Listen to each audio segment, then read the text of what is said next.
In a city where power wears a uniform and profiling passes as procedure, two cops saw a red Aston Martin and a black man behind the wheel. Too polished, too calm, an easy target, they thought. What they didn't know was that Darius Cole wasn't just a driver. He was Homeland Security, deep cover, and already investigating the racket they were part of. They thought they were pulling over a suspect. In reality, they'd just exposed themselves to the one man trained to dismantle systems like theirs, quietly, surgically, and without warning. Before we go any further, comment where in the world you are watching from, and make sure to subscribe, because tomorrow's story is one you don't want to miss. The city unfolded in slow motion beneath the fading sun, its streets wide with heat and shadow, its people moving with the deliberate pace of those who had worked too long for too little, and were now just trying to make it home. Darius Cole moved through it all in near silence, his hands relaxed on the wheel of the red Aston Martin that slid down the boulevard like a ripple of polished flame. The windows were lowered just enough to let in the scent of summer and the distant hum of horns, while a ribbon of old jazz curled from the speakers, the melody slow and worn like a familiar memory. He had chosen this route for no particular reason. It wasn't the fastest or the most scenic, and it didn't pass by any place he needed to be. But after the kind of work he had just finished, months of coded files, encrypted channels, sleepless weeks buried inside systems that didn't exist on any map, there was something soothing in drifting through the real world again. The job was over. The check had cleared. And for the first time in what felt like years, there was no phone vibrating in his pocket with the weight of someone else's emergency. He wore a gray button-down, pressed but not stiff, sleeves rolled casually just below the elbow, and a watch that hinted at quiet success without demanding attention. The suit jacket was folded neatly on the passenger seat beside him, along with a sealed envelope he hadn't yet opened. The car, though, it said everything he didn't. It was new, paid in full, and, perhaps most importantly, his. It wasn't a rental, wasn't a favor, wasn't borrowed from someone with deeper pockets or better connections. It was the first truly selfish thing he'd done in a long time, and he was letting himself enjoy it. The neighborhood changed gradually as he drove, the glass and stone of downtown giving way to squat brick buildings and long fences topped with barbed wire that no one ever bothered to repair. On the sidewalks, heads turned as he passed, and though he didn't return the looks, he felt them. Some curious, some admiring, others waited with something less easy to define. He was used to it. A black man in a six-figure car never moved through the world unnoticed. Still, the way a pair of construction workers paused at the intersection and exchanged a knowing glance as he rolled by wasn't lost on him. He didn't speed, didn't weave, didn't do anything that could be mistaken for showboating. His turns were signaled. His stops were full. His hands remained at 10 and 2 because even now, even after all he had done for this country, there was a part of him that knew better than to give anyone an excuse. So when he saw the cruiser pull in behind him 2 blocks later, he didn't panic. He simply noted the presence the way a hunter notes the sound of a branch snapping deep in the woods. An instinct sharpened by repetition, not paranoia. The black and white followed at a steady distance for the next block. Then the lights came on in a flicker of red and blue, the quick bark of a siren rising once before cutting off. Darius exhaled, eased the Aston to the curb, and turned down the jazz with a flick of his fingers. His hands stayed visible on the wheel. His posture remained calm. It was a familiar dance, and he knew every step. The driver's side door of the cruiser opened with a mechanical groan. 2 officers stepped out, both white, one stocky with sunburned skin and a resting scowl, the other leaner, younger, and already wearing a smirk that suggested he thought he knew everything he needed to. Neither of them spoke until they reached the car. "License and registration," the older one said, voice flat and unimpressed, as though he'd just woken from a nap and resented being given work. Darius nodded slightly. "License is in my wallet, back pocket. Registration's in the glove box. I'm reaching for them now, slowly." "Go ahead," the younger one said, shifting his stance to better see inside. He moved with deliberate calm, retrieved the documents, and passed them out the window. The older officer snatched them, barely glanced at the name, and handed them off to his partner without comment. "This your car?" the younger one asked, scanning the registration. "Yes," Darius answered. "Just picked it up yesterday." The cop raised an eyebrow, skeptical. "Cash like this doesn't usually move through this part of town." "It does when I drive it," Darius said evenly. "I just wrapped a federal contract. Decided to celebrate." The older officer stepped in again, arms crossed, gaze unreadable. "What kind of contract?" "Cybersecurity," Darius replied. "I work with sensitive systems. That's as much as I can say." The answer wasn't good enough. It never was. The badge didn't matter. The language didn't matter. All they saw was the color of his skin against the shine of the vehicle. "We've had reports of stolen luxury vehicles in the area," the older cop said, already signaling to the other. "Mind stepping out so we can run a few checks?" "You've got the paperwork," Darius replied. "There's nothing stolen here." "That wasn't a request," the younger one said, the smirk gone now, replaced by the thin line of someone enjoying the illusion of control. Darius stared at them both, jaw tight, then slowly opened the door. As he stepped out, he felt it coming, the shift in the air, the posture of readiness in their shoulders, the threat beneath the words. He kept his hands visible. He didn't resist, but he didn't cower either. "I suggest you check the registration," he said, voice firm, "because what you're doing right now isn't procedure, it's profiling." The older cop didn't flinch. "Turn around." Hands on the hood. Darius hesitated for just a breath, enough to let them know he saw it, all of it, then did as he was told. The cuffs dug into the bone of his wrists, not painfully, not enough to leave marks, but just tight enough to send a message. The older officer's grip was practiced, mechanical, and devoid of humanity, the motion executed with the cold detachment of someone who had long since stopped seeing people, especially certain people, as people. Darius remained still, shoulders squared against the weight of the moment, body obedient but never submissive. He didn't resist, not because he couldn't, but because resistance would have given them exactly what they were looking for. He had already given them enough. As he stood pressed against the hood of the car, face inches from the burning metal, his eyes caught the names on their uniforms. Kavanaugh stitched over the older one's chest, and Heller on the younger. The knowledge clicked into place immediately, silently, without outward reaction.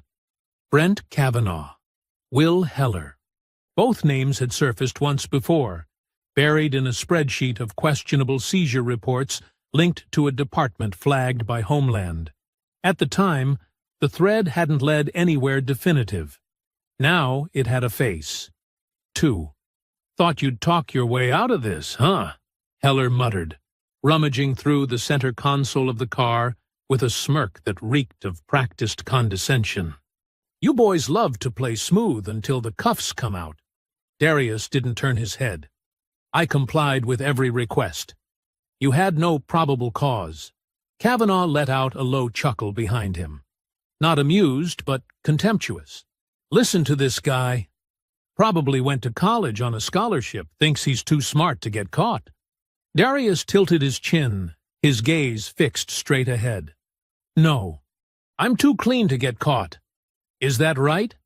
Kavanaugh stepped in closer, lowering his voice.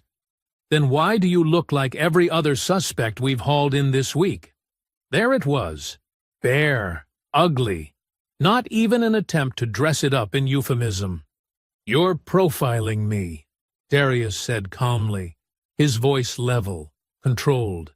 "And you're doing it so badly you didn't even check the paperwork before deciding you'd make an example out of me." "Paperwork's got errors," Heller snapped, too fast to sound convincing. "That's on you." "I watched you take photos of the VIN and the tags," Darius continued, his voice still cool, still precise. "I saw your tow truck get into position before either of you made a call. Either this is your standard procedure, or you're working for someone who's running a racket." Kavanaugh moved in front of him now, face too close, his expression curdled with challenge. "What did you say?" "I said you're not as in control of this situation as you think." Kavanaugh shoved him against the hood, harder this time, the move all aggression and no professionalism. The jolt rattled Darius's bones, but he didn't cry out or flinch. His fingers tensed behind his back, then relaxed again. "Watch your mouth," Kavanaugh growled. "You think that tone's gonna help you? You act like you're better than us, like you deserve something." "I do," Darius said, and for the first time a trace of steel entered his voice. "I deserve not to be stripped, searched, and humiliated on the side of the street for owning a car I earned." Heller laughed without humor. "Man really thinks he bought that car with a laptop and a LinkedIn account." "More like a handout," Kavanaugh added. "I'm guessing some DC office needed their quota filled. You're not special, just a name they can check off a list." Darius stayed silent. He let the venom fall uselessly around him, absorbing nothing. He'd heard versions of this before, in boardrooms, courtrooms, customs halls, and briefing rooms dressed up to look fair. They never expected him to know how to listen without being moved. Heller slammed the car door closed. "Nothing in the car, not a thing. He travels light." "Yeah, well," Kavanaugh said. "He won't be traveling in that." Across the street, the impound truck was already backing up toward the curb, moving with the lazy confidence of a man who knew he wouldn't be questioned. The driver, middle-aged, wide-bellied, and wearing a grease-streaked vest, barely looked at the officers before locking the winch and extending the ramp.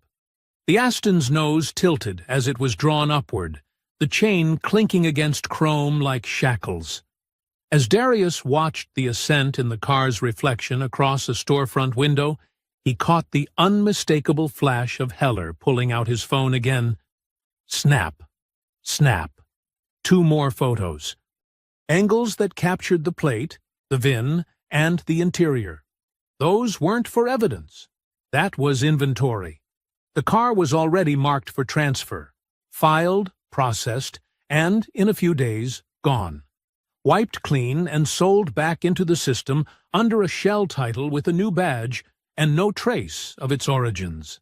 Kavanaugh undid the cuffs at last, not gently, but without violence, as if touching Darius longer than necessary might somehow soil his hands. "There's no arrest," he said. "Not today. So don't run your mouth, and maybe you keep your car next time you think about rolling through here in that kind of machine."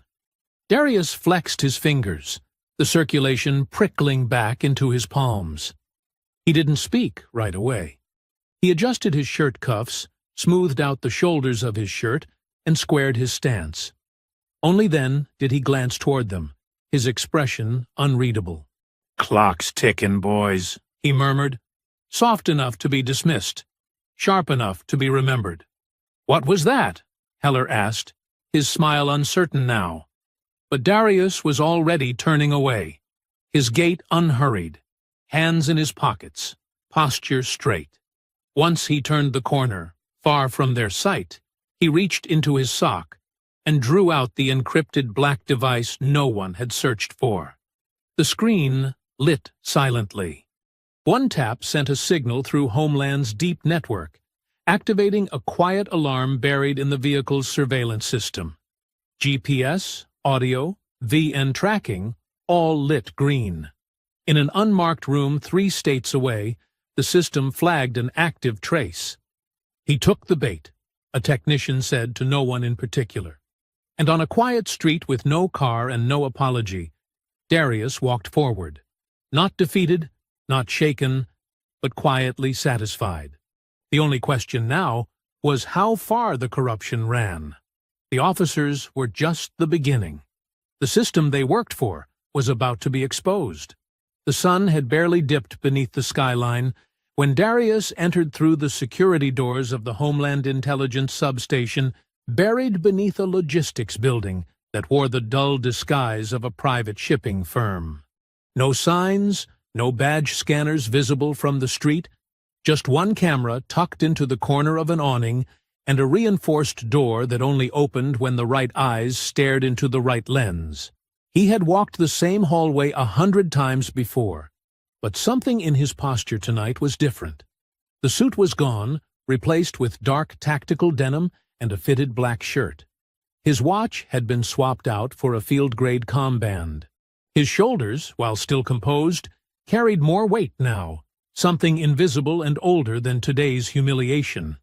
A steel door slid open at the end of the hall, revealing a dimly lit control room where satellite feeds, vehicle logs, communications intercepts, and facial recognition scans danced across a wall of monitors like a digital storm in slow motion. The hum of quiet tech filled the air, and 3 analysts worked in silence at their stations, lit only by the glow of their screens. No one looked up when Darius entered, but the room's energy shifted, as if his presence had adjusted the current. "Welcome back," said a voice from behind one of the angled terminals. Agent Lila Torres stepped out from the shadows of the adjacent data bay, a tablet in one hand and a headset clipped to her shoulder. Her dark hair was pulled back in a low braid, and her expression carried the thin veneer of sarcasm she wore whenever she didn't like what she was seeing. "You're late," she said, without looking at him, eyes scanning the screen as the GPS marker for the Aston Martin pinged its new location in the impound database. "And they took the car faster than we estimated. 10 minutes flat from cuffs to flatbed." Darius pulled out the encrypted phone, dropped it on the table beside her, and crossed to the mission board along the far wall. "They skipped every protocol," he said, pulling up a holographic interface and activating the map. "Didn't run the plates, didn't log the stop. Truck was waiting before they even unholstered. Vian's already been photographed twice. That car's not going into evidence. It's being sorted." Lila finally looked at him. "You all right?" "I'm fine." "You don't look fine." He didn't respond, not directly. Instead, he zoomed in on the center of the map, where 5 red dots glowed in a cluster along a corridor of impound lots and private garages spanning 3 counties. Each dot represented a vehicle that had been seized under questionable pretext, rerouted through falsified paperwork, and sold at closed-door auctions to buyers with criminal affiliations the local PD claimed not to know existed. Darius tapped the largest dot, an impound lot east of the city, and brought up a list of seizure reports. 37 vehicles, he said quietly. All luxury. All drivers black or Latino. 0 indictments filed. No charges. Just investigation ongoing. And a trail of paper thin enough to blow away in a strong breeze. Lila stepped closer. And every one of them ends up at the same auction house in Calvert Hills. Same shell buyer. Same forged registrations. She flipped the tablet to reveal a looping surveillance image of a warehouse entrance where cars disappeared, but were never seen exiting. How has no one up the chain noticed this? "They noticed," Darius said. "They just didn't care. Or they were paid not to." The screen updated again, this time pulling satellite footage of the red Aston arriving at the impound. Darius watched as the truck backed in, unhooked the vehicle, and left without ever logging the drop. A man in civilian clothes with no visible badge scanned the VN and placed a clipboard over the dashboard for a few seconds, long enough for a mobile scanner to pull full diagnostics. No forms, no cameras, just efficient erasure. Lila turned to face him more directly now, arms folded. And you still want to let them run the play? Let the car move up the ladder and hope we catch the right guy holding the keys? Darius met her gaze. That's the plan. It was the plan 2 months ago, before they dragged you out of your own car at gunpoint. He exhaled through his nose. Not quite a sigh. Not quite anger. Just the trace of something older than this case. They didn't drag me out, he said. I let them. You let them put you in cuffs and take the car without pushing it? I had to know if Kavanaugh and Heller were active. Now I know. Lila's voice dropped. You're not just tracking a seizure ring anymore, Darius. You're circling ghosts. These guys are wired to Monahan's precinct. Monahan has friends in the courthouse. If they figure out you're watching, this gets buried. You get buried. He looked back at the screen, at the blinking signal that represented his stolen car, now sitting in the belly of a corrupted machine. His face was calm, but the storm behind it, carefully caged, was far from settled. My father used to drive a Lincoln Town car, he said, almost offhand. Worked the night shift at the bottling plant.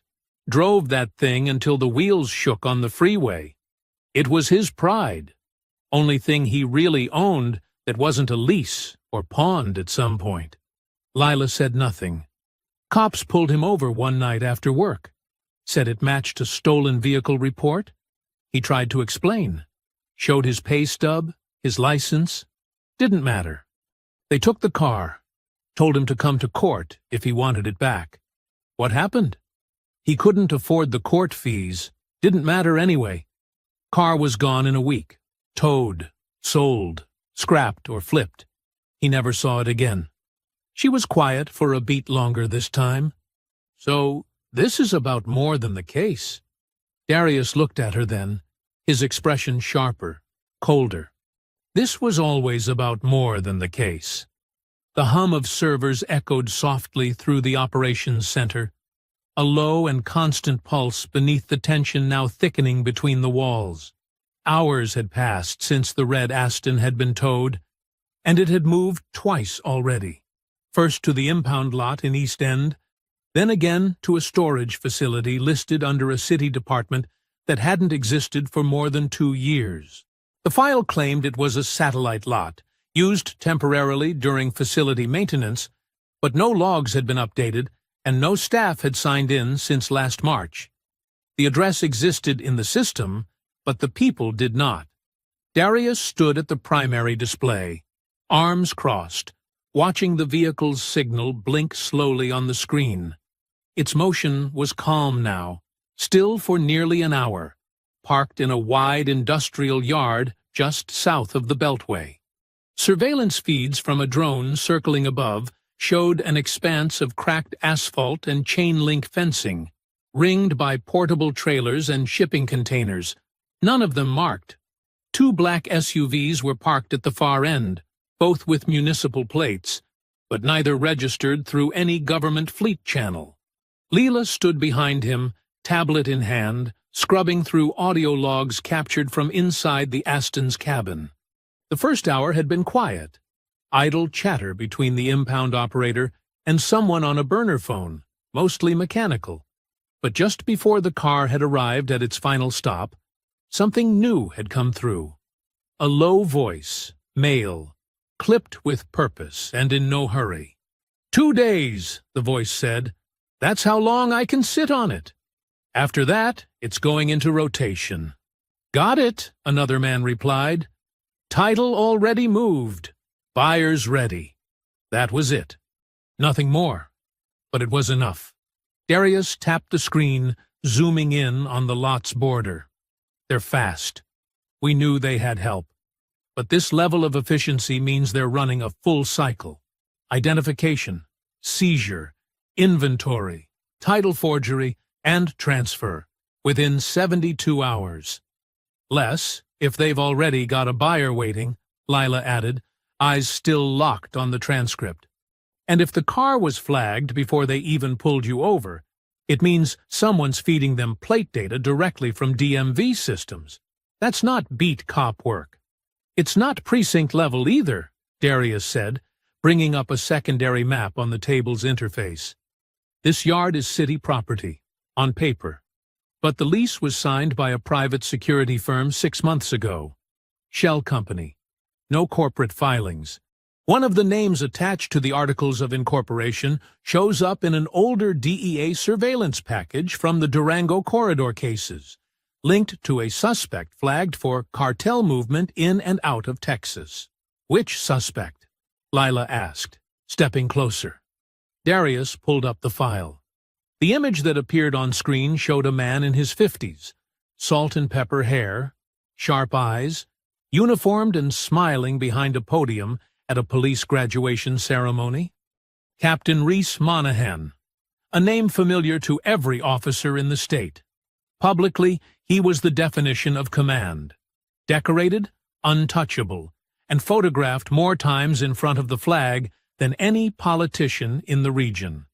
But the document on the screen now told a different story. 2 years prior, his name had appeared in a DEA memo, buried in a web of names tied to a vehicle trafficking pipeline. No evidence had ever linked him directly, but his signature had surfaced on a requisition order connected to an impounded Porsche that never reached the lot. They buried it, Lila murmured, reading the report. Redacted before the inquiry ever got traction. Of course they did, Darius said, not surprised. He's too high profile. They'd need hard proof to take a swing at him. And whoever he's working with now, they've gotten smarter. The Aston's GPS pinged again, showing a slight movement, barely a shift, but enough to suggest it had been rolled into a different spot within the yard. Darius watched as one of the warehouse doors in the drone feed opened, and a crew of 3 stepped inside. 2 of them were in plain clothes. The third wore the insignia of the City Tow Division, but the uniform was too new, and the badge number didn't match any employee records. They weren't impound staff. They were handlers. We've got 36 hours before that car disappears, Lila said. What's the move? We let it go, Darius replied. Lila raised an eyebrow, but he was already turning back toward the screen. They'll push it through the shell. That's the point. We let it flow to whoever's buying. That's the node we want. And what if it lands in Mexico or gets stripped for parts in Newark? It won't, he said. They've gone quiet. That means the car is marked, just not for scrap. Someone's waiting for delivery. He tapped another file open. The most recent auction registry scraped from the dark net listed a 2024 Aston Martin DB11, cherry red, with no reserve and clean documentation guaranteed. Registered under a numbered shell out of Panama. Buyer's details encrypted, naturally. But Darius had seen the signature formatting before. Same handler tags, same catalog phrasing. It was the same group they'd been chasing for 9 months. Only now the car they were pushing wasn't random. It was his. He followed the listing into the block trace logs, flipping through data until something caught his eye. Got a name, he said slowly. Cross-referenced payment channels. One of the deposits for the Aston came from a proxy account tagged in the Raptor Cell briefings last year. Lila leaned in. Those files were black access. Only 3 of us pulled that string. Darius didn't answer. She stared at the screen, then back at him. Who accessed them? He hesitated for just a moment. Then he pulled up the access log. Only one name showed on the authorization list outside of Darius's own. Torres, L. Lila, stared at the screen for a moment, unmoving, then blinked once, slow, confused, not yet angry, but dangerously close. That's impossible, she said. Darius didn't say anything. I didn't pull Raptor Cell. I've never even had cause to open that folder. He studied her carefully, not with suspicion, but with the eyes of a man who'd spent too long in a world where no name was ever clean forever. Then someone wants us to think you did, he said, which means they're either setting you up or watching us both. She didn't look away. Either way, we just got marked. He nodded once, slowly, and stared at the blinking red icon on the screen. The stolen car that had just become more dangerous in someone else's hands than it ever had been in his. They didn't speak again that night. Not in the way that counted.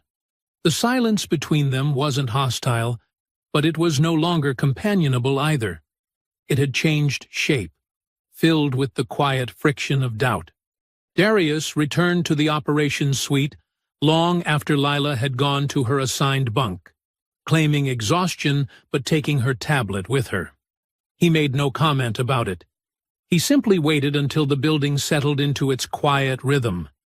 The overhead fluorescents dimmed to their night cycle low, and the analysts in the adjacent room switched to quiet conversation over coffee and screen glare.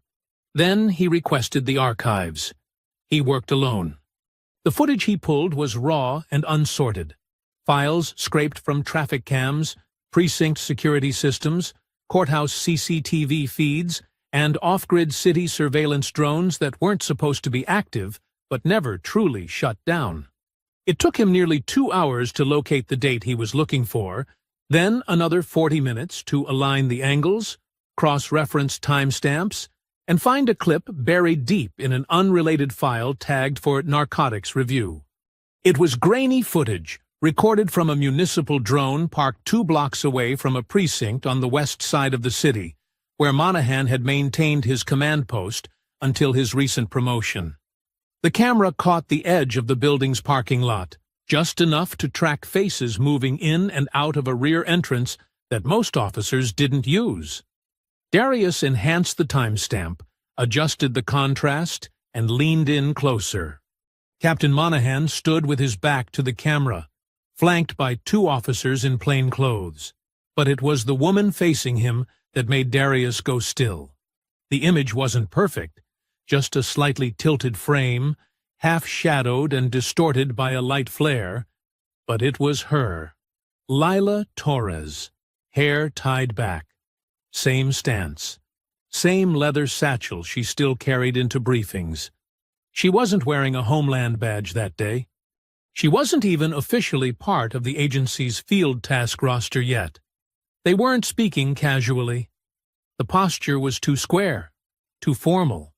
She stood as if being briefed or debriefed. Monahan's gestures were pointed and directive, and although Darius had no audio to draw from, he didn't need it. He knew body language. He had spent his life learning what people meant by how they stood, how they tilted their heads, how they used their hands. This wasn't a chance meeting. This wasn't small talk. This was an exchange. He didn't react outwardly. He didn't even blink. He saved the footage, flagged it under a secure directory, and encrypted it twice. He didn't mention it to anyone the following morning. He didn't confront her when she arrived for the early morning operational review, and he didn't let his tone change when he updated her on the progress of the Aston's trace. He remained as calm, as precise, and as surgical as always. But inside, a quiet split had begun to form, one he would not show until he had proof strong enough to shatter trust without doubt. At 06:17, the Aston's signal reappeared. It had left the previous impound location hours earlier, vanishing into the kind of dead zone that suggested GPS shielding. Now it had surfaced again, parked inside a reinforced structure tagged in an older file as a suspected cartel stronghold, one of the clean warehouses used as a mid-tier hub between seizures and final auction deliveries. The location was fortified, shielded from most scanning, and tucked behind a commercial shipping front registered to a logistics company dissolved 3 years ago. The aerial drone dispatched over the site was already transmitting. The footage that came through was sharp enough to freeze the room. 3 cartel security vehicles parked in a semicircle around the building. Armed guards patrolled the exterior in regular sweeps, wearing tactical gear that wasn't standard issue but mirrored military structure. Plate carriers, encrypted radios, forward grips. 2 interior bay doors were half open. enough to show crates stacked high and forklifts moving with controlled purpose. And there, parked just inside the inner dock, was the red Aston Martin. Darius stared at it for a long moment. It was pristine. It hadn't been stripped, lifted, or even wiped down. That alone was significant. They hadn't sold it. They were holding it. That made it leverage. That made it bait. "Are they prepping to move it again?" Lila asked, her voice low but steady.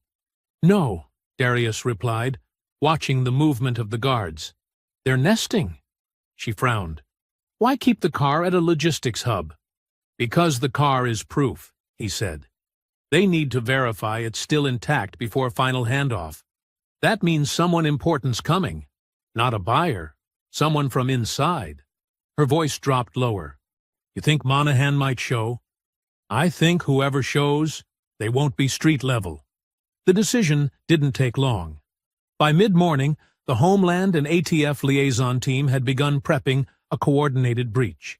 The site was mapped, roles assigned, and entry points reviewed from aerial and structural layouts.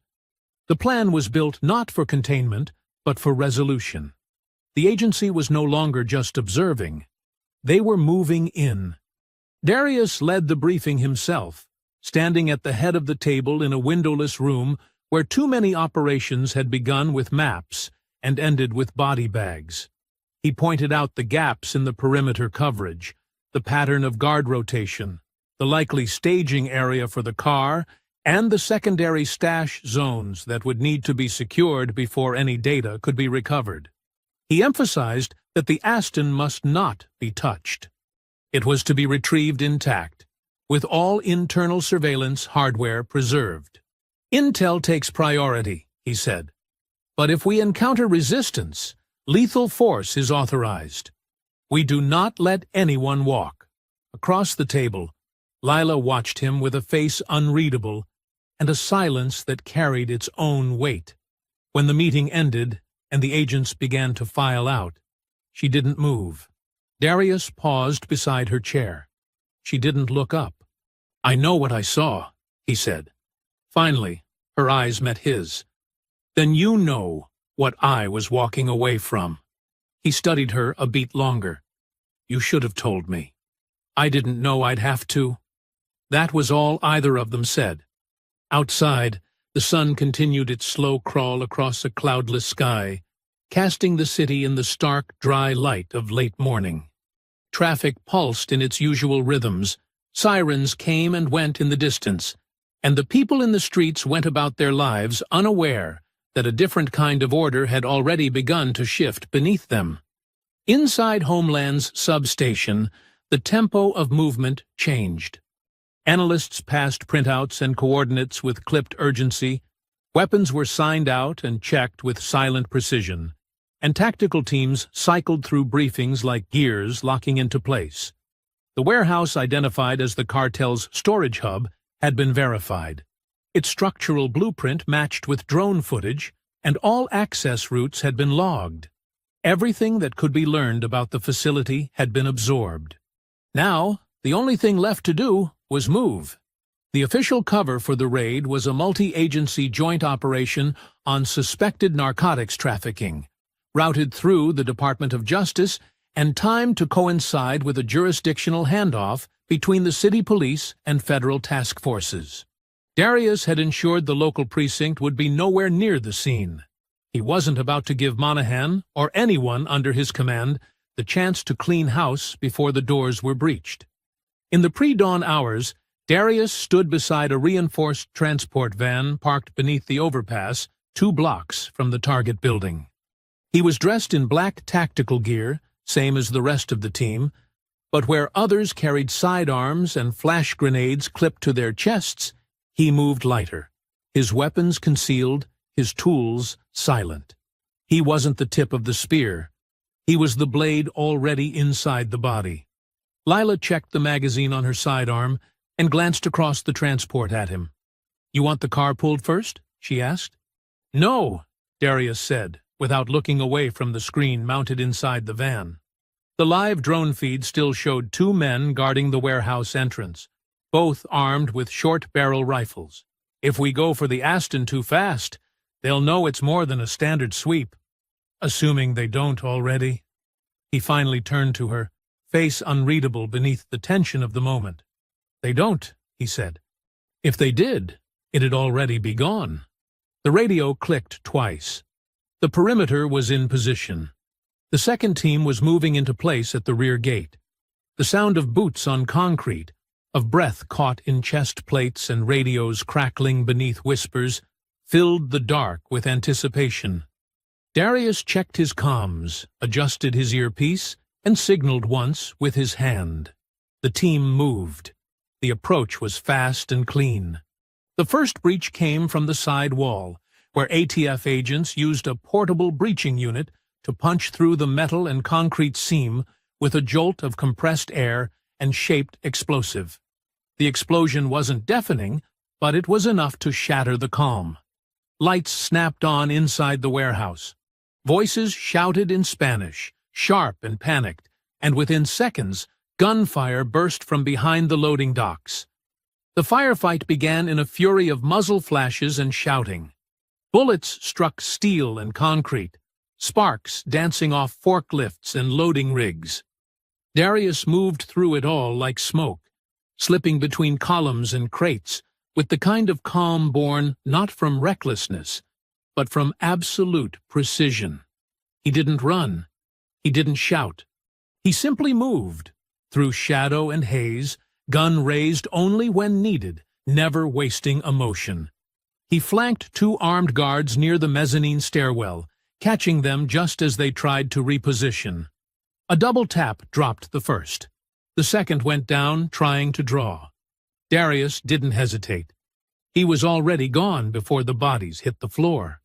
Over the radio, Lila's voice came through, sharp and controlled. "West side cleared." Moving to the storage floor, Darius advanced toward the vehicle bay, where half the facility's lighting had been knocked out from the breach. The scene glowed in half-light, flickering fluorescence overhead, the dull orange of emergency exit signs blinking through the smoke. The Aston sat at the far end of the space, untouched. Its body gleamed faintly, a splash of blood-red elegance against the grime and chaos of the room around it. No dents. No broken glass. Tires still full. Doors locked. Not a single scuff on the finish. It hadn't been driven. It hadn't even been opened, just shifted, as if someone wanted it visible. Ready, but not disturbed. A shout rang out to his left. Darius spun, dropped low, and fired. The guard fell, dropping his weapon across a spilled crate of forged titles and spare license plates. He pushed forward, scanning for secondary threats, and saw movement along the far wall. A runner making for a steel door marked "Office." Darius gave chase, boots hitting the concrete with rhythmic, controlled force. He reached the office just as the man inside tried to bolt the door. With one powerful kick, Darius broke through, sending the man sprawling backward into a desk littered with burner phones, cash vans, and what looked like a full manifest of vehicles processed through the Shell auction. He didn't speak. He didn't ask questions. He zip-tied the man's wrists and pulled his comms offline. Behind him, Lila entered the room with two ATF agents in tow. One of them gestured toward the files. "We'll need this boxed up for evidence. Full inventory sweep." Lila's eyes landed on a monitor still blinking on the desk. It showed camera feeds, 4 warehouse angles, and, strangely, one interior view of the Aston's cabin. Darius stepped beside her. "That's not our feed," she said, her voice quiet. "No," he said. "It's theirs." He stared at the angle for a long moment.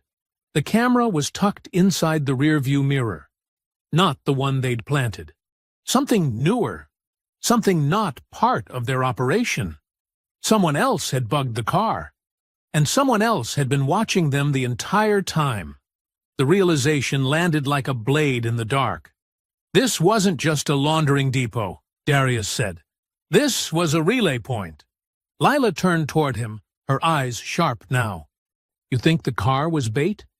"I think it still is." Behind them, more agents moved into the building, the firefight over, the noise fading into the sound of radios and boots and whispered reports. But in the center of the chaos, the Aston Martin remained untouched, immaculate, a silent witness to something none of them had yet seen coming.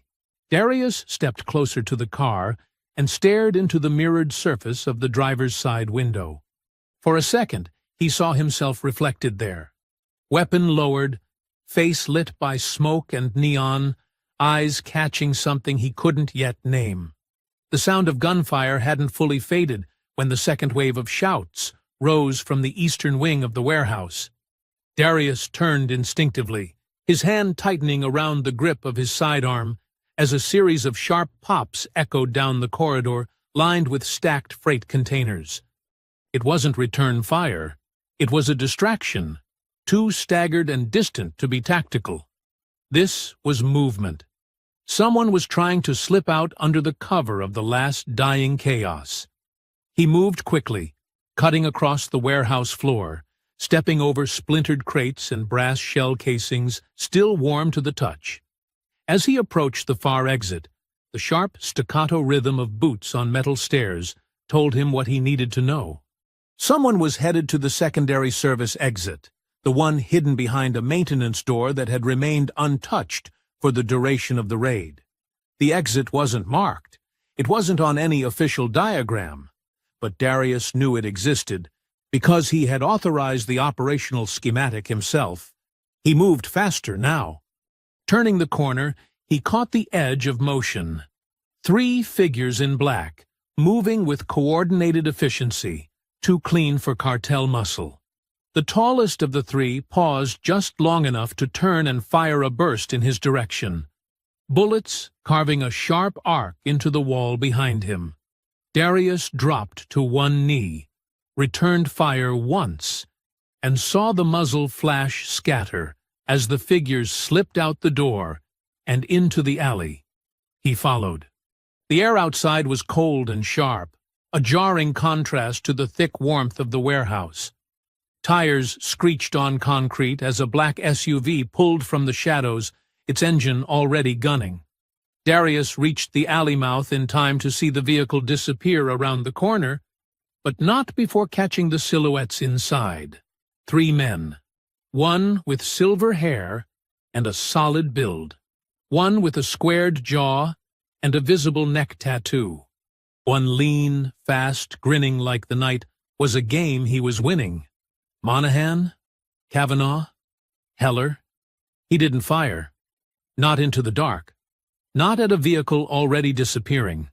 But he didn't lower his weapon either. Behind him, Lila arrived with 2 agents in tow. Her eyes went straight to the exit. "They got out?" she asked, her breath fast, clipped. "Used a service corridor," Darius replied, voice low. "Wasn't on the public map."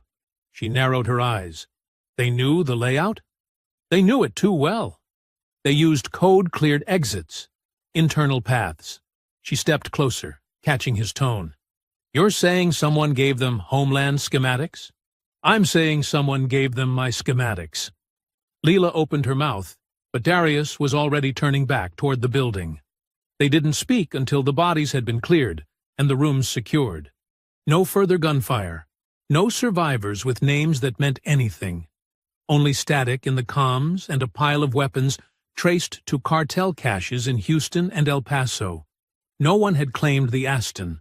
No one had mentioned Monahan, Kavanaugh, or Heller by name. And yet, they had been there. They had run. And they had done it too cleanly for chance.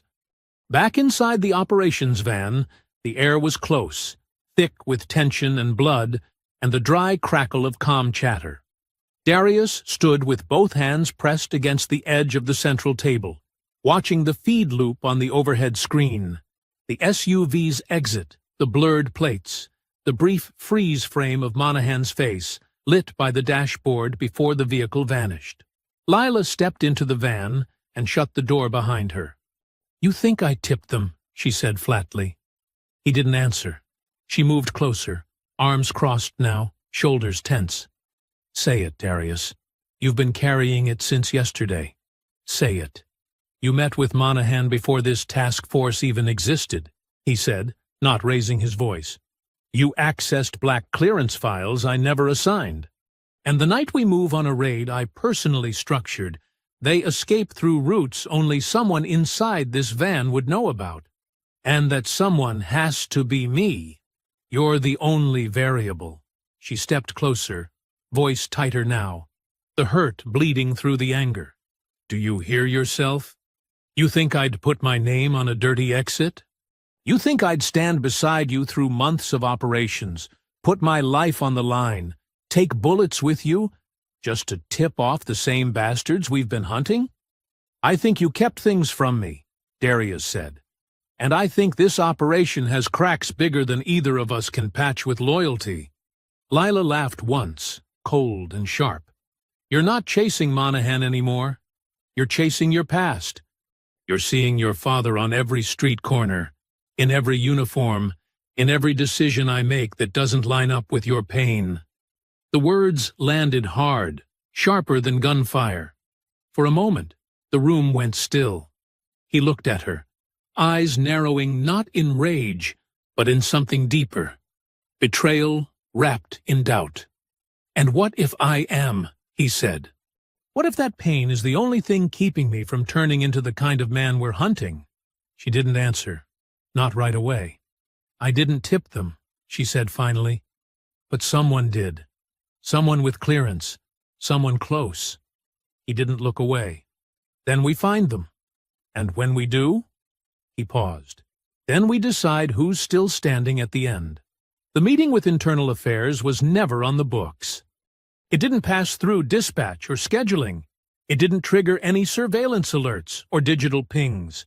It was arranged through a code embedded in a classified database, buried so deep it required 2 verification protocols and a secure line routed through an international node. The kind of contact that could only be reached if you already knew what to ask and exactly how to ask it.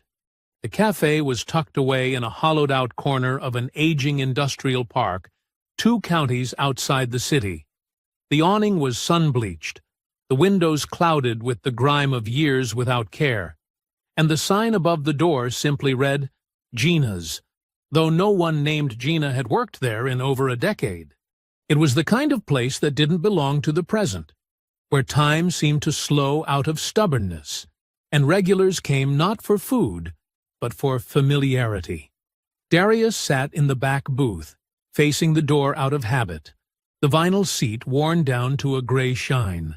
The smell of old coffee lingered, heavy with the scent of fryer oil and melted sugar. He didn't order anything. He never did here. The man who slid into the opposite seat wore a windbreaker, jeans, and the vague look of someone who could disappear into a crowd and never be remembered. His name was Paul Hadley, a veteran of Internal Affairs, and one of the few people Darius trusted enough to call when the lines between justice and politics blurred too far. You look tired, Hadley said without looking up. Darius didn't smile. You get the files? Hadley reached into his coat and pulled a slim drive no bigger than a coin. He slid it across the table between them without ceremony.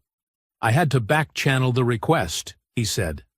Monahan's personnel file isn't just restricted. It's been burned. Darius frowned. Define burned. Hadley leaned back, his voice lowering. As in, wiped from all primary Homeland archives. No incident logs, no commendations, no evaluations for the last 3 years. His record jumps straight from his promotion to precinct captain to a blank index. The only way I even knew something was missing was because the redaction itself was sloppy.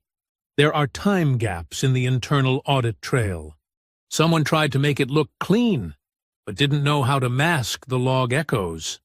Who authorized the override? Hadley's eyes flicked up for the first time. That's the part that'll keep you up at night. Darius didn't flinch. Homeland, Hadley continued. Not local? Not city level. National clearance override. Code red. Director level access? That's the only tier capable of ghosting a personnel file across multiple federal databases without triggering a flag. Darius said nothing, fingers tapping lightly against the edge of the table. It wasn't the override that disturbed him. It was how old it was. Someone at Homeland had buried Monahan years before this operation even began, and that meant the corruption didn't start with these seizures. It started much earlier, and it had been protected by someone with the power to keep it alive. Hadley leaned forward. You were right to keep this quiet, Darius. But if I were you, I'd start watching the watchers. You think you're running an op? Turns out, you're inside one. Darius took the drive and stood without another word. Outside, the sky had shifted, clouds gathering in slow, ominous layers. The drive in his hand felt heavier than its size allowed, not because of its contents, but because of what it meant. Someone inside Homeland had cleared Monahan's path, scrubbed his mistakes, and left him free to orchestrate everything from inside the system without ever drawing attention. The question wasn't just who was behind it. It was who still knew. Hours later, Darius sat alone in his apartment, one of 3 safe units he rotated between, and scrubbed through old field recordings. Not the official surveillance logs, but the side-channel audio captured during stakeouts, briefings, and car rides. Moments no one had thought to clean or redact, because no one had believed they mattered. He was halfway through a recording from 6 weeks earlier when the phrase slipped through the speakers like a quiet whisper across glass. Focus the narrative, D. That's what Nash always said. You don't control the truth. You shape the part people can live with. Darius paused the playback. The voice was Lila's. Calm, casual, like she'd said it 100 times before. But it wasn't the phrasing that chilled him. It was the source. Director Samuel Nash had once been Darius's mentor before his promotion took him so high up the chain that his signature only appeared on classified orders and closed-door mission audits. Nash had been gone from fieldwork for years. Only a handful of people still quoted him. People who had worked under him closely. People who had known the way he thought, the way he spoke, the way he taught others to bend perception in the name of operational success. Lila had never served under Nash.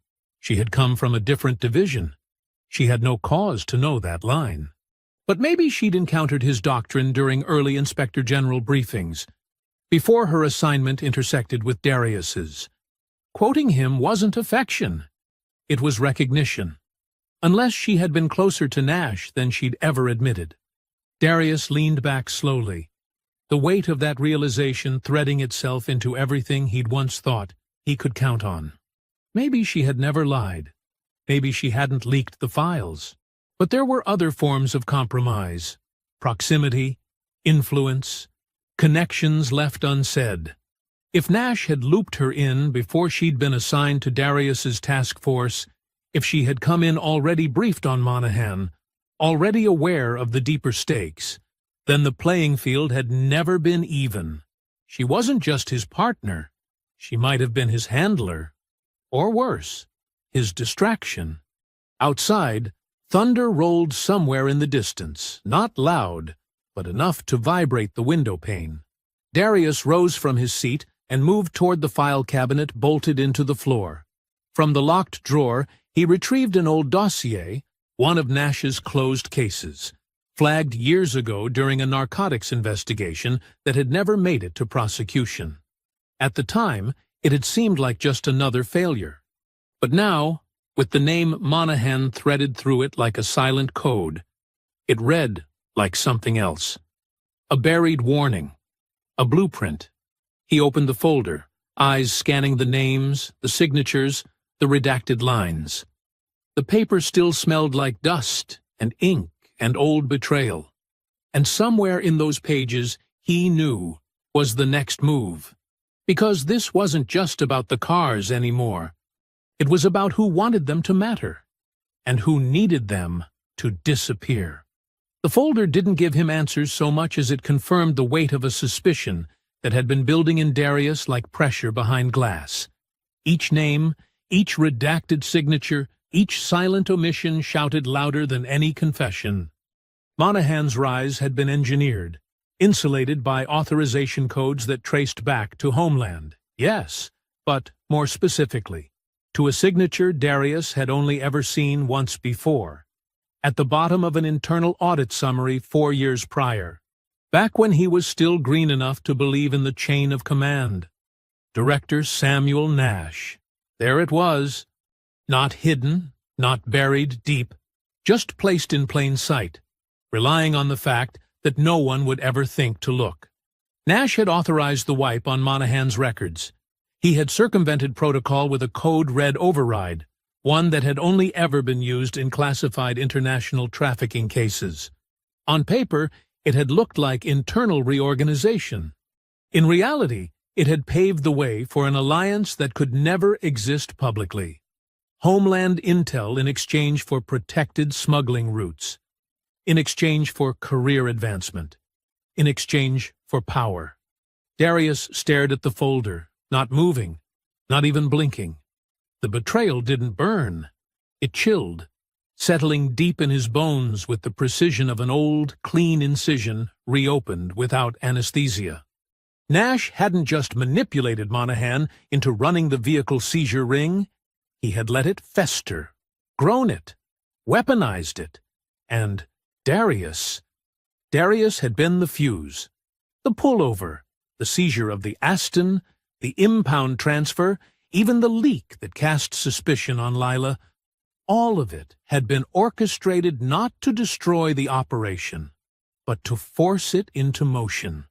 Nash hadn't wanted to dismantle Monahan. He'd wanted to bait him. And Darius's anger, his trauma, his unrelenting drive for justice, that was the engine Nash had counted on. And it had worked. A soft knock at the door broke the stillness. Darius looked up to find Lila standing just inside the threshold, her expression unreadable, her arms loose at her sides. She didn't speak at first, only walked to the table and glanced down at the open folder. Her gaze stopped on the authorization code printed at the bottom of the last page. "You found it," she said quietly. Darius didn't move. "You already knew?" She nodded, just once. "I didn't know the full scope. Not until today. And you didn't tell me." "I couldn't," she said, voice steady but without challenge. "I'm deep cover. Inspector General's office. Black file operations. My assignment wasn't to stop the ring. It was to confirm who in Homeland authorized it. I was embedded before you were ever pulled into this. And the minute Nash greenlit you for field work again, I knew something was wrong." He turned toward her now, the fury just beneath his stillness sharp enough to bite. "So you watched," he said. "You followed. You listened. You heard them put a gun to my head and pretended you weren't listening for the snap of the trigger." She didn't flinch. "I was protecting you," she said. "If I had stepped in too soon, they would have pulled you from the case. Nash would have shut it down. You think I liked watching that traffic stop play out? You think I didn't want to rip the doors off their cruiser and end it right there?"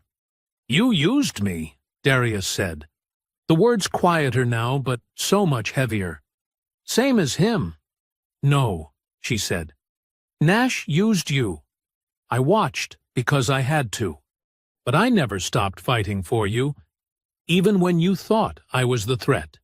He looked away, the silence closing in like fog. Everything he had trusted, his agency, his mission, his own instincts, had been warped. But underneath the betrayal was something more potent: purpose. Now, there was no more illusion, no more chain of command. Just the truth. "You still reporting to them?" he asked. "No," she said. "I burned my signal. As far as they know, I'm still monitoring you. But I'm out. And you're sure you're not the only one?" "If I was," she said, "I wouldn't still be breathing." They stared at each other for a long moment. Not allies, not enemies. Something rawer than either. Survivors of a war they hadn't realized they were fighting on separate fronts until now. Darius turned back to the table and laid out the remaining documents. One of them was a supply ledger tied to a cartel warehouse near the southern state line. It included an outgoing manifest, 2 crates of high-grade currency counterfeits, 1 sat phone bundle, and a notation with 3 initials scrawled in red ink: KHJ, Kavanaugh, Heller, Johnson, their known logistics runner. They weren't gone yet. "They're trying to skip the country," Darius said, his tone low and focused now, already shifting from fury to strategy. "They're using a smuggler's cabin off Route 18. It's outfitted with cartel safe passage codes, forged visas, everything." "They think they're ghosts already," Lila added. "They don't know we've cracked the network node their runner used." Darius folded the folder closed, eyes narrowing.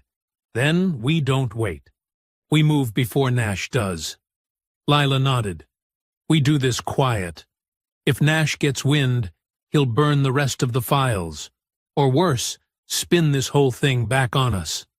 Darius grabbed his field bag, clipped his weapon to his hip, and pulled on the nondescript jacket that had gotten him through more field raids than he could count. "No comms," he said. "No trackers, no digital trace. We go in, we get them, and we get out."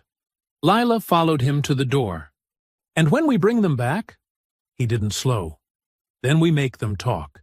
Outside, the sun had dropped low, casting long shadows across the street like cracks in the world's surface.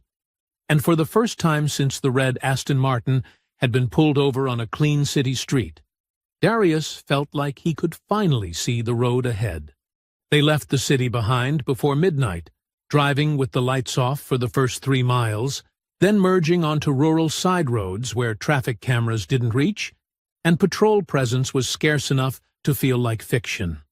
The sky above was a low ceiling of gray, moonless and silent, and the engine hummed soft beneath the rumble of worn tires. Darius drove without music, without voice, without distraction, his hands steady on the wheel, his mind running through every route, every code phrase, every cartel drop site that could connect to the path Kavanaugh and Heller were taking to slip through the cracks.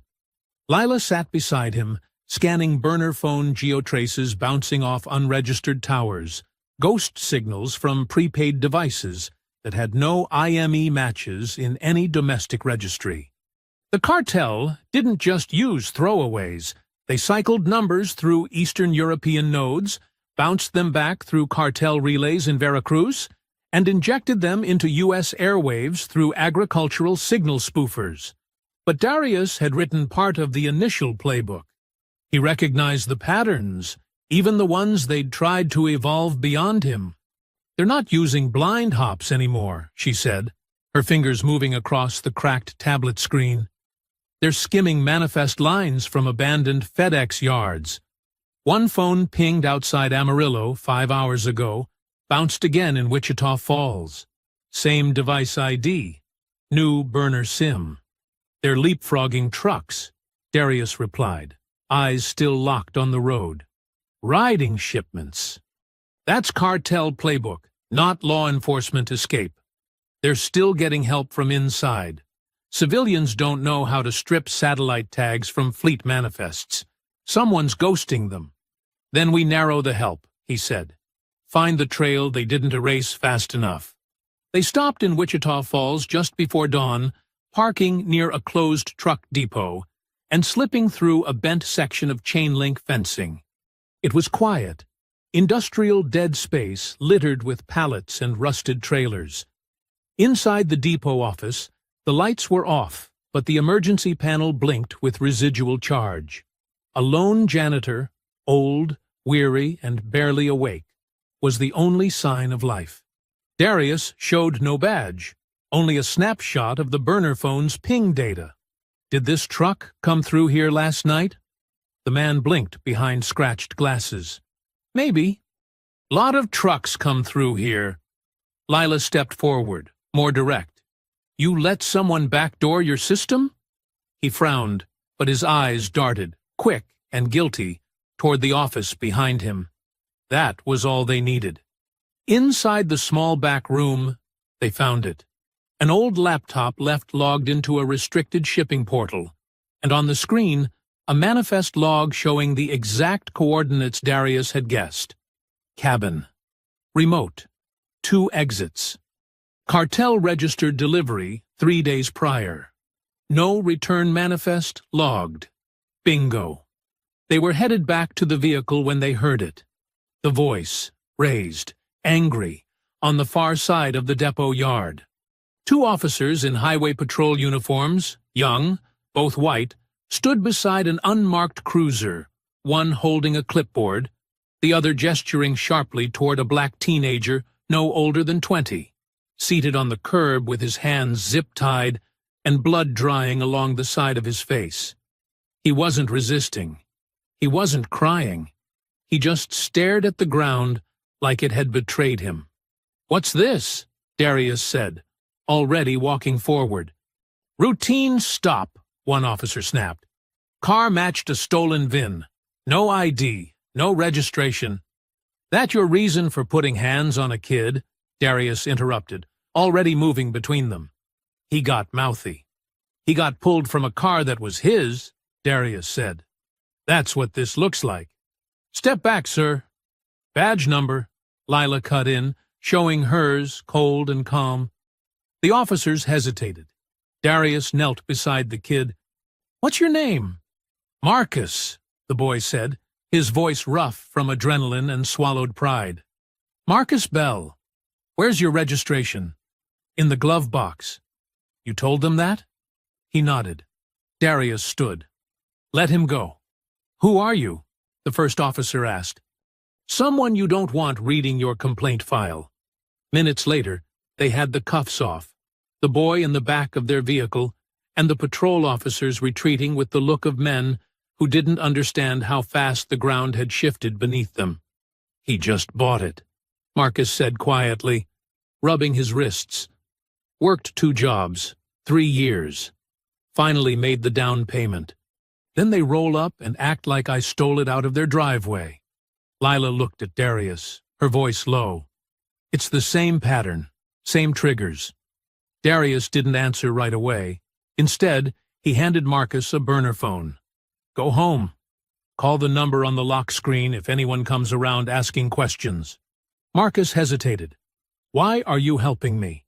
"Because I've been where you are," Darius said. "And no one helped me then." They dropped him at a diner on the edge of town, paid the cashier to watch over him until his ride showed, and vanished before he could say anything else.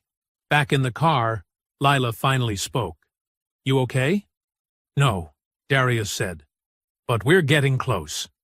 They reached the cabin an hour after sunrise. It was tucked in a hollow between 2 ridges, surrounded by a thicket of pines and backed by a dry creek bed. The air was still, the quiet unnatural. No movement, no smoke, no guard on the ridge. That wasn't safety. It was silence too neat, too controlled. "They're waiting," Lila murmured. Darius nodded. "Let's knock anyway." They moved through the brush, splitting wide, approaching from opposite flanks. Inside, behind those walls, were the last men who could tie Monahan to Nash's broader operation, who could name names, confirm the real structure, and give them the evidence to bury the agency's rot once and for all. This wouldn't be a clean arrest, but nothing about justice ever was. The woods swallowed sound the way deep water swallowed light, slowly, hungrily, without permission. Pine needles cushioned each footfall, thick layers of wet soil muffled every movement, and the trees stood close enough to block wind, moon, and sky, until it felt like stepping into the lungs of something ancient and breathless. Darius moved without haste, but not because he was careless. He moved like a predator who had hunted here before, whose rhythm matched the pace of the land.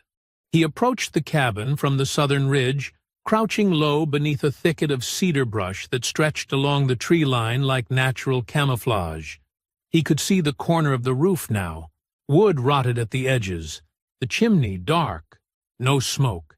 To the untrained eye, it looked abandoned, forgotten in the folds of wilderness. But Darius could hear the electricity humming in the wall conduit. There was heat, there was power, and he could feel the tension rising like heat off asphalt, invisible but tangible, the way you could feel a storm right before it broke open the sky. His earpiece crackled once, Lila's voice, hushed but precise. No movement on thermal. Cabins still. They're not inside, Darius said, more to himself than to her. They're in the trees. There was a pause. Then, you sure? They know someone's coming. Too easy otherwise. He slipped the comms from his ear. No more noise. No more digital trace. Just instinct now. He moved wide, cutting a silent arc around the back of the property, his eyes adjusting to every shadow, every unnatural crease in the landscape. 15 yards from the cabin's back door, he spotted the first tripwire. Fishing line pulled tight between a bent nail and a buried spike, positioned ankle height, just deep enough under the leaves to snare someone who didn't know better. He stepped over it. Then he paused. A sound, too slow to be a bird, too shallow to be wind, rippled through the brush on his left. He turned, low and quick. The glint of metal caught the edge of his vision, and he ducked just as the blade sliced the air where his throat had been. Kavanaugh came from behind a tree, fast, armed with a combat knife, body crouched in a low stance built for ambush. He didn't waste time. He didn't speak. He lunged again, slashing in a tight arc meant to disable, not kill. Darius caught his wrist mid-swing, twisted hard, and drove his knee into Kavanaugh's ribs. The grunt that followed was enough to tell him the hit landed. But Kavanaugh wasn't green. He dropped his weight, rolled, and pulled Darius forward with him, using momentum to slam him into a tree trunk. Bark bit into the side of Darius's face as he twisted out of the grip, staggering backward, already adjusting. He drew his sidearm, but a second figure crashed into him from the left. Heller, thinner, faster, a collapsible baton snapping to full length as he struck low. The blow caught Darius across the thigh, sharp enough to numb the muscle. He fell to one knee. Heller grinned and raised the baton again. "Got you now, don't we, Agent?" But Darius didn't hesitate. He swept his leg across the dirt, caught Heller at the ankle, and sent him crashing to the ground. Then he rolled sideways, came up hard, and drove the butt of his pistol across Heller's temple with a dull, satisfying crack that split skin. Kavanaugh was already back on his feet, rushing him. They collided hard. Darius took the hit, but didn't fall. He pivoted, letting Kavanaugh's weight pass him, then brought an elbow down on the man's spine, twice, fast, brutal, unrelenting. Kavanaugh dropped to his knees, coughing, spitting blood. But even wounded, even staggering, he laughed. "You're too late," he said, breath hitching through broken ribs. "You think Nash isn't watching this? Think he didn't plan for it?" Darius stepped back, breathing hard, sweat already trailing down his spine. "Maybe he did," he said, voice low, flat. "But he's not here." He turned just in time for Heller to catch him with a blow to the jaw. Wild, sloppier than the last, but strong enough to send him reeling into the underbrush. Darius hit the dirt, rolled, and came up fighting. Blood filled his mouth. He spit it out and grinned. "Let's finish this." The ground gave slightly beneath Darius's boots as he charged, breath ragged, body coiled like a spring released mid-air. Heller came first, baton raised, shouting something that dissolved into air the moment Darius slammed into him, shoulder first. They hit the forest floor hard, a tangle of limbs and fury, but Darius had already adjusted, mounting fast, pinning the officer with a knee to the sternum as he drove 2 clean punches into Heller's face, one to disorient, the next to punish.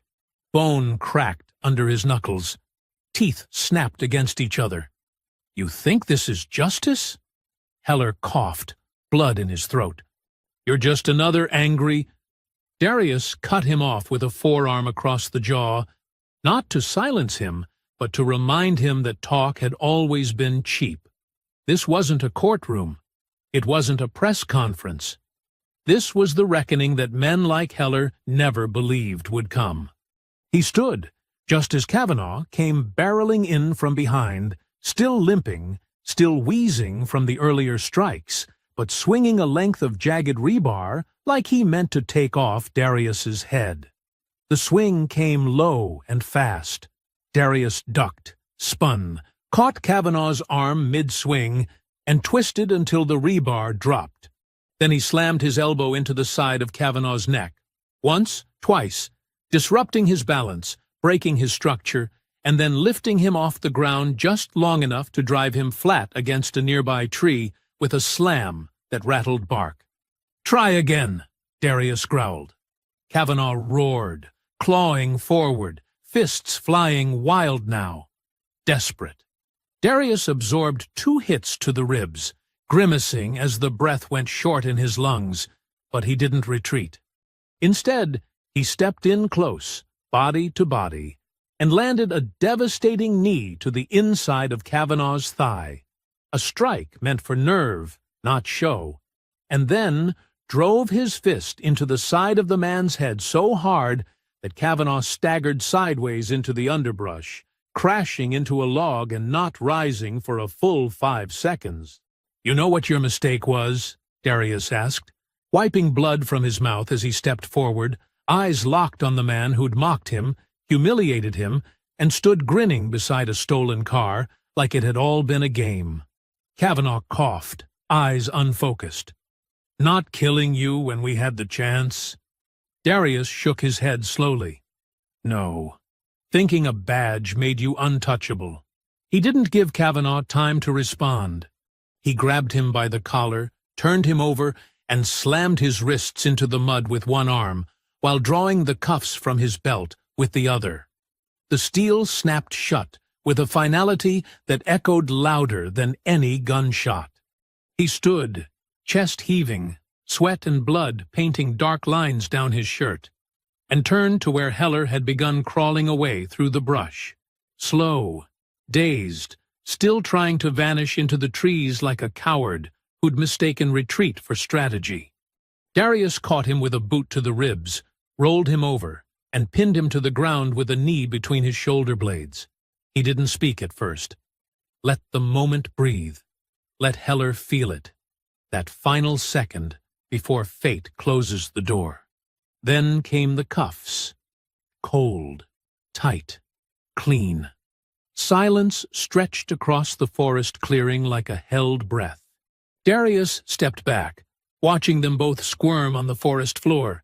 No longer armed, no longer powerful. Just 2 men who'd bet everything on the assumption that someone like him would never get this far. He let the silence hang just long enough to become uncomfortable. Then, calm as stone, he said, "You took my car." He crouched, close enough for them both to hear the low timbre of his voice, no longer burning with rage, but burning with something colder. Resolution. "I took your whole empire." Neither of them spoke. What could they say? Everything was gone now. The impound ring, the shell corporations, the off-the-books warehouse deals, the precinct protection, the Homeland firewall. The walls had cracked. The floor had collapsed. And the man they'd profiled, mocked, and used as bait was the one putting them in chains. Lila stepped into the clearing behind them, rifle lowered but eyes sharp. She didn't smile. She didn't need to. She'd heard the line. She'd seen the fall. "You good?" she asked, her voice even. Darius didn't answer right away. He looked down at his hands, blood-stained, cut, bruised, and then at the two men lying bound at his feet. "Not yet," he said, but his voice was clearer now, grounded. "Let's bring them in." They left the woods slow, dragging their prisoners behind them through the thinning fog of early morning. The sky had begun to lighten, and somewhere in the distance a hawk circled overhead, silent against the blue. And as the trees parted, revealing the car waiting on the gravel road just beyond the ridge, Darius exhaled for the first time in what felt like weeks. The road forward was brutal, but it was his. They didn't speak much on the drive back. The prisoners, cuffed, bruised, and bound in the back seat, were groaning but otherwise quiet. Their bravado had dried up somewhere between the blood on their lips and the realization that Darius wasn't just another field agent chasing orders. He was the end of the road. And this wasn't just an arrest. It was an indictment of everything they'd built. By the time they reached the safe drop site outside city limits, Lila was already decrypting the final data sets they'd pulled from the cartel logs and Homeland's scrubbed archive mirror, the ones she'd been saving for a moment like this, when the air was thin and irreversible decisions had to be made in silence. Darius watched the sunrise over the concrete skyline with the distant calm of a man who knew something was ending, not just for him, but for an entire order of power. "They'll come for us," Lila said, without looking up from the screen. "Let them," he said. "We've already burned the escape plan." She nodded and inserted the final drive into the signal boost relay. One tap. That was all it took. The data packet, codename Veritas, activated with a pulse. It bypassed Homeland's firewall entirely, skipped the legal review backlog, and delivered the full payload directly to 3 destinations: the Office of the Inspector General, the Senate Oversight Subcommittee, and every major press outlet, with a secure whistleblower channel. It included time-stamped files, secure call recordings, satellite records, and the ghost logs from Nash's classified clearance activity, the ones that had authorized the auction laundering, the off-book seizures, and the assignment of operatives like Monahan under black label immunity. Darius had narrated the final piece himself, a direct statement to the public, unfiltered. "My name is Darius Avery. I've served Homeland Security for 12 years. I believed in what I was trained to protect. I believed in the system. But that system is broken. And it's not broken by accident. It's been broken by design. No embellishment, no melodrama, just the truth." Within 30 minutes of the leak, the ripple became a wave. Local news picked it up first. An investigative podcast out of Atlanta broke the opening line with urgency. By the time the national networks caught up, footage of the red Aston Martin being pulled onto a tow truck was already playing on loop, paired with audio from Darius's traffic stop and footage of his agents raiding a cartel-linked impound lot outside Houston. The response from Homeland was immediate. They issued a statement condemning the unauthorized release of classified information and placed Darius under formal suspension. The order came with a shadow clause: no access to facilities, field status revoked, comms terminated. But they were too late, because by the time the internal servers began locking him out, Lila had already deployed the secondary measure. A digital kill switch protocol embedded inside a dormant surveillance report, one programmed to deliver a complete cache of Nash's personal emails, burner phone activity, and encrypted chat records to the Inspector General's internal audit team. Everything Nash had touched, signed, rerouted, or buried now lived in mirrored archives on secure OIG servers and off-site storage nodes across 4 states. It was the administrative equivalent of setting a building on fire and locking the exits from the outside. Darius didn't return home. He went dark, rented a room under a false ID, blacked out the windows, turned off his phone. He didn't watch the broadcasts. He didn't read the headlines. He didn't need to. The point had never been fame or spectacle. It had always been the slow, hard truth, dragging rot into daylight, making sure it couldn't crawl back into the walls. Lila met him 2 days later, in a safe house above an abandoned auto shop, her hair pulled back, her eyes red from lack of sleep, but burning with clarity. "They're going after Nash," she said. He looked up, not surprised, but still burning behind the eyes, as if confirmation still had the power to cut. "Criminal or internal?" "Both," Lila replied, her voice low but steady, anchored by the weight of all they'd carried. Senate's called an emergency oversight session. IG froze his assets. His burner went dark 8 hours ago. And his response? She shook her head once, not in confusion but in quiet disgust. Nothing. Not yet. Darius leaned back, the chair creaking beneath him as he stared at the cracked ceiling above. The faded water stains shaped like broken maps, veins of damage branching out from an old wound in the plaster, like the system itself.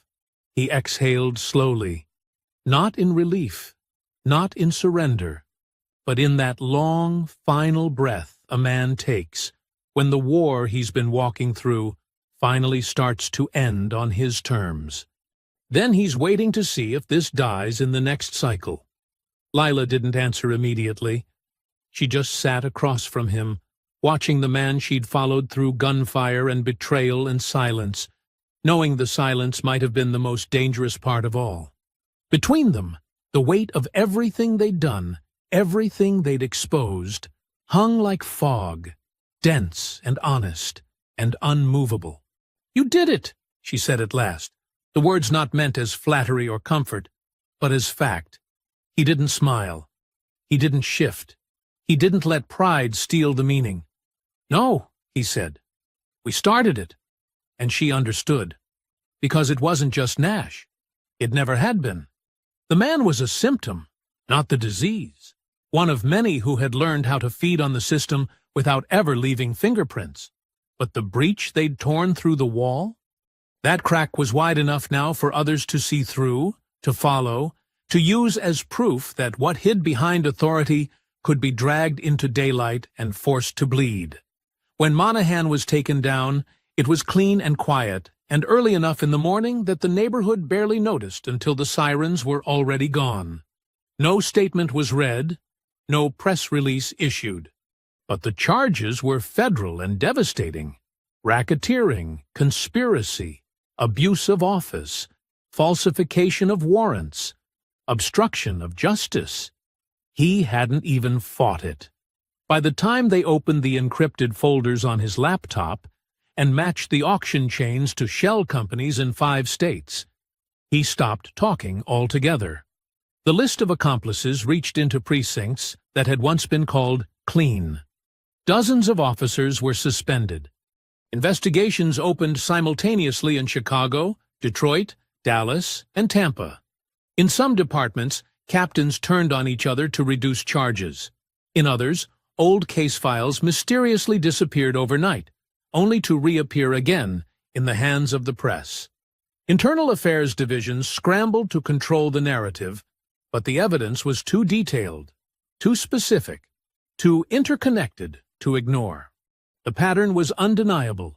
Targeted vehicle seizures, nearly all involving Black or Latino men, often pulled from traffic stops with no legal basis. The cars disappeared into city impounds that no one admitted existed. VINs were swapped, paperwork falsified.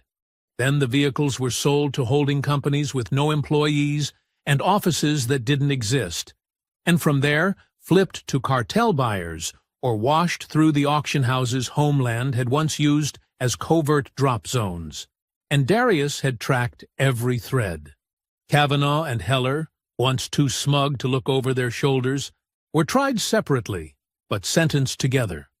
Their defense collapsed under the weight of body cam footage, subpoenaed comms, and sworn statements from agents and citizens they had once brutalized with impunity. The footage of Darius's traffic stop, the one they thought would never see the light, was played during closing arguments in both trials. Neither man made eye contact with the screen.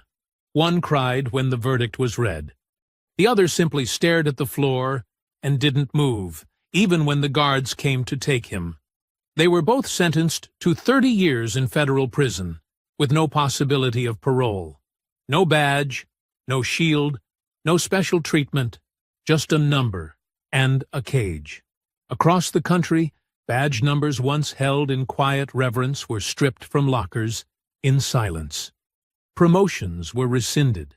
Medals were returned. And for the first time in years, the blue wall cracked not from protest, but from proof.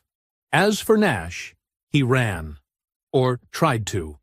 But the travel hold had been filed 2 hours before he reached the airport, and when the plane stopped for refueling in Bermuda, federal marshals boarded it with quiet precision. There was no fight. Just a man in a tailored suit who didn't look like a criminal until you saw what he'd signed, what he'd hidden, and how many lives he'd cost with his ambition. He was extradited within 12 hours, stripped of clearance, stripped of his pension, stripped of the title he'd once worn like armor. He now faces trial on a federal racketeering indictment. And unlike those before him, the cameras won't turn away. Darius testified before Congress under protective detail. He wore a gray suit, pressed and plain, and spoke with calm fire, detailing what it meant to be used not just as bait, but as a symbol, what it meant to be told justice existed while watching it sold, file by file, behind locked conference doors. And as he walked out that chamber, no longer just a witness, no longer just a survivor, he carried none of the fear they'd once tried to beat into him, only purpose. Because now they knew his name, and they would never forget what he'd done with it. The impound lot looked almost unchanged, still surrounded by the same rusted fencing, still guarded by a gate that creaked when it opened, still smelling faintly of oil, dust, and disuse, as though time had stood still while the rest of the city tried to forget what had been buried here. But it hadn't. Not really. Because some places don't hold time. They hold memory. And the memory here wasn't of cars or paperwork. It was of theft, sanctioned by silence. Darius stepped out of the unmarked vehicle and stood for a moment beneath the pale afternoon sky, watching as 2 Homeland technicians unlatched the final chain securing the lot's private wing. Beyond it, gleaming under the gentle slant of sun and steel, was the red Aston Martin. Clean, detailed, repainted in the exact crimson tone it had worn the morning everything started to unravel. It didn't shine like it had before, not exactly, but that wasn't a failure. It was something else, something better, as if the car had grown a history of its own and returned not as property reclaimed, but as a survivor with its own pulse and scars. He didn't speak as the techs handed over the keys. He just nodded once, accepting the gesture with a gravity that needed no words. Leela stood to his left, arms folded, watching the scene unfold with the same careful detachment she always wore when things meant more than they seemed. She didn't say anything either. Not yet. She just followed him as he approached the driver's side and ran his hand slowly across the hood, fingers tracing the curve like he was reading the surface for some invisible inscription. It wasn't just a car anymore, not a trophy, not a symbol of status, not even a sting operation's bait. It was what was left after power had tried to break him and failed. He opened the door, slid into the seat, and let the silence fill the cabin before turning the key. The engine purred alive, low and smooth, like an old friend breathing for the first time in months. They cleaned it top to bottom, Lila said finally, glancing over at the dash. Probably replaced every wire you touched. Still ours, he said. Still means something. He backed it slowly out of the lot, pausing just before the gates, letting his eyes wander one last time across the yard. No cartel buyers, no fake auctions, no falsified tow slips, just pavement and closure. Then he drove. He took the long way through the city, not because he had somewhere to be, but because he wanted to remember how it felt. The neighborhoods looked the same. Cracked sidewalks, corner stores, barbershops with hand-painted signs, mothers pushing strollers past hydrants speckled with chalk. But now, the glances he caught weren't suspicious or guarded. They were curious, warm, even proud. Some people recognized the car. A few even recognized him. One boy raised a fist and nodded. Darius returned it with a slight smile and rolled the window down farther. When he reached the block where it had all started, that unassuming stretch of road where the red lights glared, and two officers thought a black man couldn't own something clean without owing for it, he slowed to a stop. Not to dwell, not to rage, just to look. The street was quiet now, peaceful. No sirens, no shouts. Just the sound of wind moving through the leaves above, and the rumble of the Aston's engine. Waiting. He didn't park this time. He kept driving. By evening, he was back at headquarters. They had offered him a corner office on the third floor, freshly painted and outfitted with polished wood and a view of the Capitol skyline. He had declined it immediately. Too much glass, too much ceremony. Not enough ground to stand on. Instead, he took an operational post and built something new. It started with 5 agents, then 10, all vetted by external review. No fast-tracked favors, no political assignments, no one who couldn't pass a background check under full light. They came from every background: rural precincts, inner-city narcotics, cybercrime, civil rights law. They didn't wear the same badge, but they carried the same compass. Lila stood at his side the day they launched. "No mission statement?" she asked, watching the analysts pin targets across a projected map of newly flagged precincts and illicit auction sites. "We don't chase crime," he said, his voice low but firm. "We chase the rot, from the inside out." That became the creed, not printed on walls, not recited in speeches, just understood, lived. By the time Nash was indicted in federal court, and news outlets began calling Darius the whistleblower with teeth, he had already moved on from the attention. He declined every interview. He stopped checking the headlines. Because the mission had never been to be seen, it had always been to see clearly, even when others refused to. And months later, on a quiet morning before dawn, he parked the red Aston Martin at the edge of a familiar overlook, same place he'd driven to years ago after completing his first federal contract, the one he had celebrated with the car, the suit, and the clean silence of pride before someone decided it all meant too much for a man like him to own it without question. He stepped out slowly, letting the wind carry the cold against his skin. The city stretched out beneath him, lights blinking slow across the sprawl like the last heartbeat of night, before the sun pulled it all forward. He didn't smile big, just enough. Not because he had won, but because, for once, justice didn't blink. And that was enough. I hope you enjoyed that story. Please share it with your friends and subscribe so that you do not miss out on the next one. In the meantime, I have handpicked 2 stories for you that I think you will enjoy. Have a great day.